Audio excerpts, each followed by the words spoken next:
Joining me tonight is the Executive Director of Kampala Capital City Authority, Hajja Tarifa Bazeki, and also the Minister of State, that is for Disaster Preparedness, Relief and Refugees, Lydian Abel, and Shadow Minister for Works and Transport, Honorable Francis Mwijuche. Gentlemen and ladies, many thanks for joining us tonight. I'll begin with you, Madam E.D. We want to understand what is the extent of the damage of the floods of this morning in Kampala.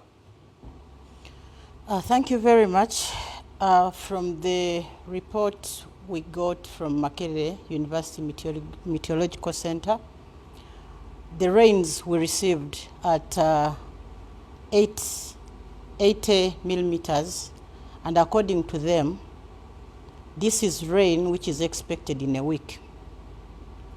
It is rain which came in approximately 6 hours, and obviously it was over and above the capacity of our drainage system. We had long waiting hours in the traffic jam. We had people reach late at office, and that quantified into monetary terms, it's quite a loss. We have had lives lost. We grieve with the families on that note, but as a city, we are not looking on all this. We started preparing for these rains and had intensive clearance of drainages in the last 3 weeks. And the rate at which you saw water clearing by around 9, it was a result of the clearance we made to open drainages and clear it of waste. Right. And all this we are doing to minimize loss.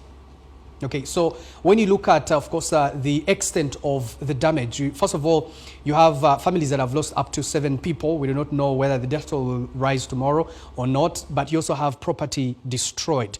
When you say you prepared for these rains, then what could have gone wrong in these 3 weeks towards the intensity of the rain today? In preparation for this rain, we did as I said, we cleared the drainages. However, because of the bad habits of managing waste in the city, even where we cleared, we saw communities again dump in the channels. And what we saw today was waste coming from upstream to the lower part.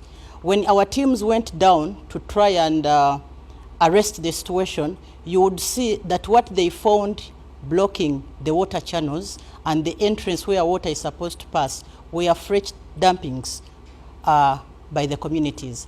So we are saying that for us to get rid of these floods, it takes both KCCA as the authority and the residents and dwellers of the city. Okay, so let me get to Honorable Minister Lydian Abel. Honorable, you saw what happened today, and it's just a signal of the worst that is yet to come, because we haven't even gotten yet to the peak of these rains. How is your ministry prepared to arrest the situation before we lose more lives? Well, Canary, first of all, I want to categorically state it very clearly that just like we saw the heat wave that passed and it took quite a long period of time, high levels of rain are expected, and the Meteorological Department published this report. We personally published this report as an early warning indicator.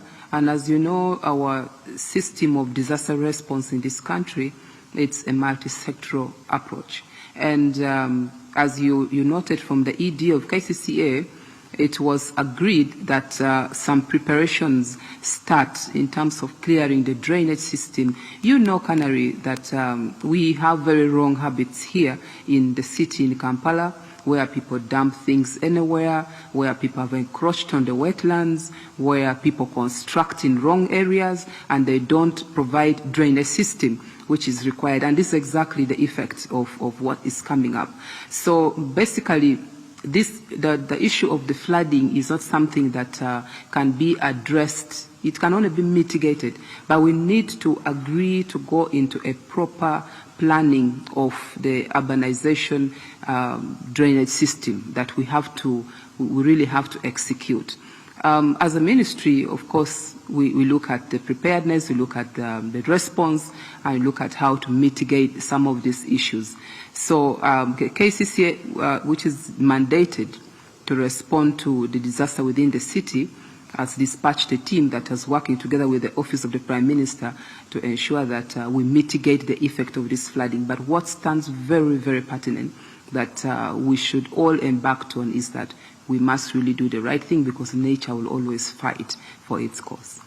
Honourable, let me stick with you a little bit. You understand that this just happened in Kampala, and when we get to the peak of the rains or the wet season, will you be running with relief to mountainous areas of Elgon and Rwenzori after people have been affected? We're looking at preventative measures before we lose more lives. What is the ministry planning now that you've gotten a warning by starting in the city? Particularly on Elgon, maybe I would like to report that there is already a plan underway to relocate those who are in the disaster risk-prone areas. We are done with the mapping process. We are done with the entire process of ensuring that all is arranged. We're just waiting for Ministry of Lands to conclude the procurement of this land. The President sanctioned a release of 50 billion shillings, which is meant to relocate those who are within the mapped area, and we are beginning with those who are at highest risk area, and we are going to already move them to this land where we are going to procure and support them to settle. And this exercise is beginning very soon, and it will take us a period of 2 months, and will be done.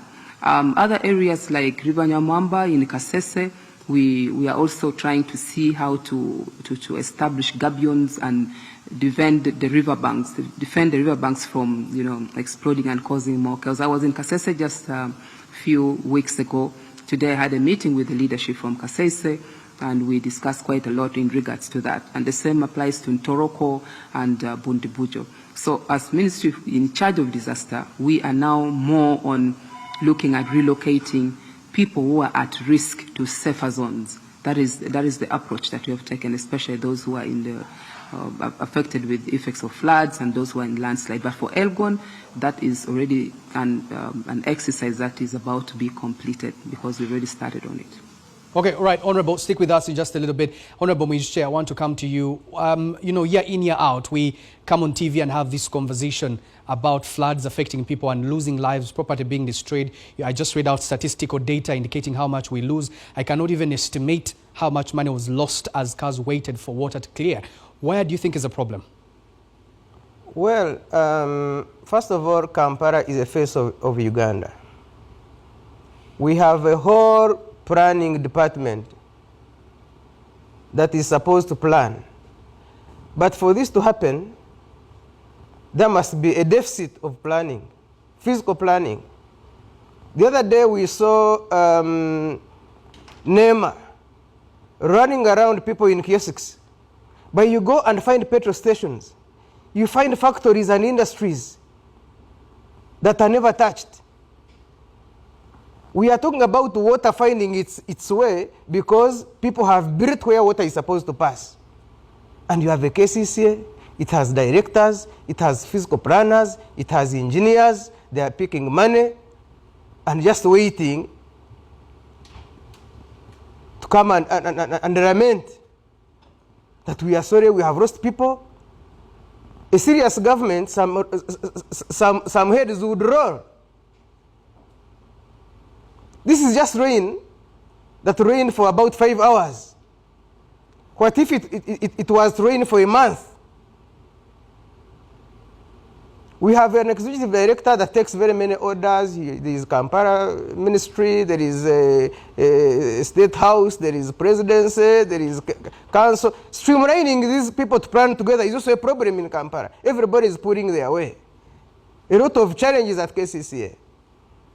So until we get planners, until we deal with this problem of thinking that the president must direct on how to deal with this, until we agree on a metropolitan development plan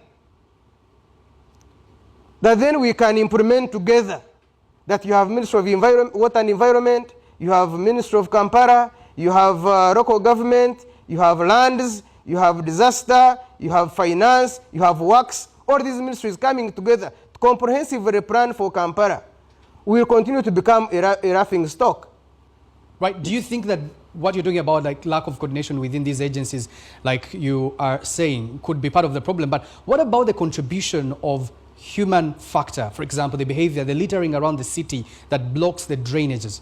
You see, there are people who are paid to do that. We cannot just blame human behavior. We have law enforcement officers. So you can't just say people are dumping. What are you doing? We have laws. We have regulations. So if you cannot implement, then you can't lament. I have seen enforcement officers in Kampala picking up a few hawkers, beating them up, locking them up. These are just petty cases. But when it goes to serious cases like this, of somebody building in a swamp, of somebody building in a waterway, they keep a deaf ear.